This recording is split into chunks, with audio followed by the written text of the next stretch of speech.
Hi guys, Mr. Martin back again, and today I'm going to go over the 5 parts of successful training plans, okay? And this is a big generalization, so this is trying to entrap as many people as possible into these 5 points as I can.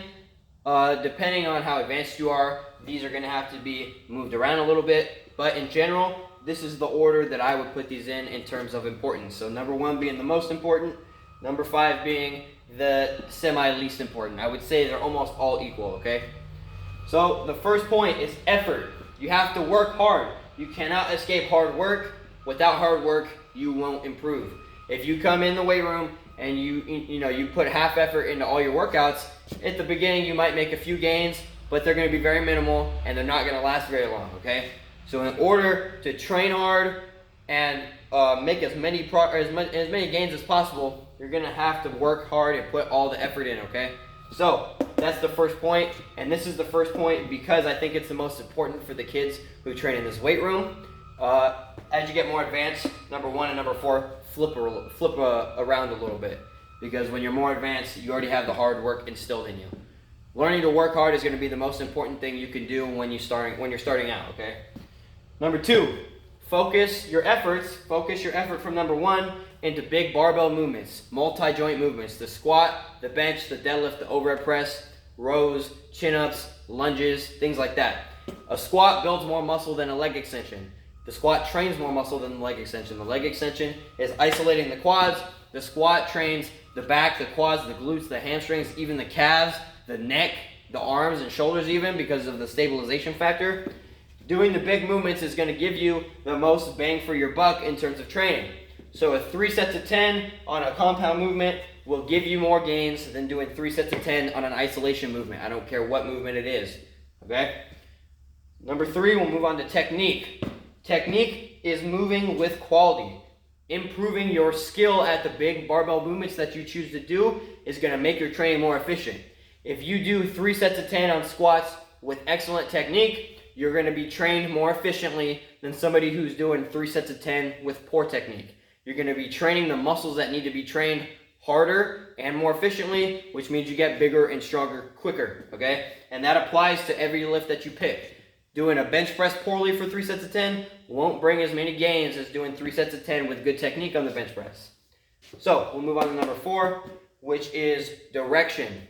Direction is talking about a program.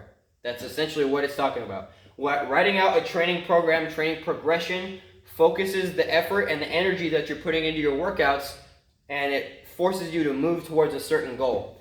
So let's say you want your 5 rep max to increase. If you want your 5 rep max to increase, write out a training progression where it leads up to a 5 rep max, run through the entire thing, use all of your effort, focus on the compound movements, make your technique better, and then following that program at the end of it will lead you to being stronger for 5 reps, which is close enough to 1 rep that your 1 rep max is going to grow as well. So the direction is just following a program and focusing on all these other things while you're running the program. The program is the direction of your progress, okay? That's all number 4 means. The last point, and arguably the most important, the smaller you are, is to eat a lot of food, okay? Nobody's impressed if you have abs at 120 pounds. It's just how it is. It's like big arms on a guy that weighs 400 or 500 pounds. It doesn't count, okay? They don't have to work for any of that. It just comes because of their habits. So if you're above 180 maybe, depending on your height, abs are a little bit more impressive. But at the very beginning, nobody cares if you have abs if you weigh 115, 120 pounds, okay? Give yourself 2, 3, 4 months to eat as much food as you can and stack on some body weight. If you stack on body weight while following all of these other rules, you will get bigger and stronger quicker than everybody else in here, okay? And this is an issue I know a lot of younger guys have, but from 14 to 20, 21 maybe, we are in the most anabolic years of our life, okay? Your testosterone is boosting like crazy. You have a lot of hormones that are running through your body. All those will help you grow. So I highly recommend you take advantage of that time to get heavier and train really hard while following a program, using the compound movements with good technique, okay? If you follow all these 5 points, you will make progress very fast and you will get strong very fast, okay? I will leave this up here in the weight room. It'll be up against the wall or something. I'll find a place to put this. I'll leave this here in the weight room.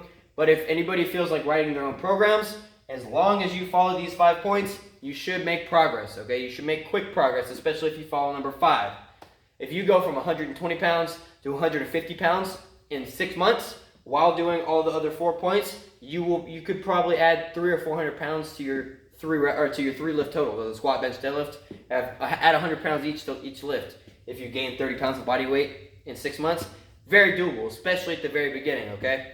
So thank you guys for tuning in. I'll leave this here in the weight room for you guys to look at whenever everything opens back up. Hopefully that's soon. So have a good day, guys.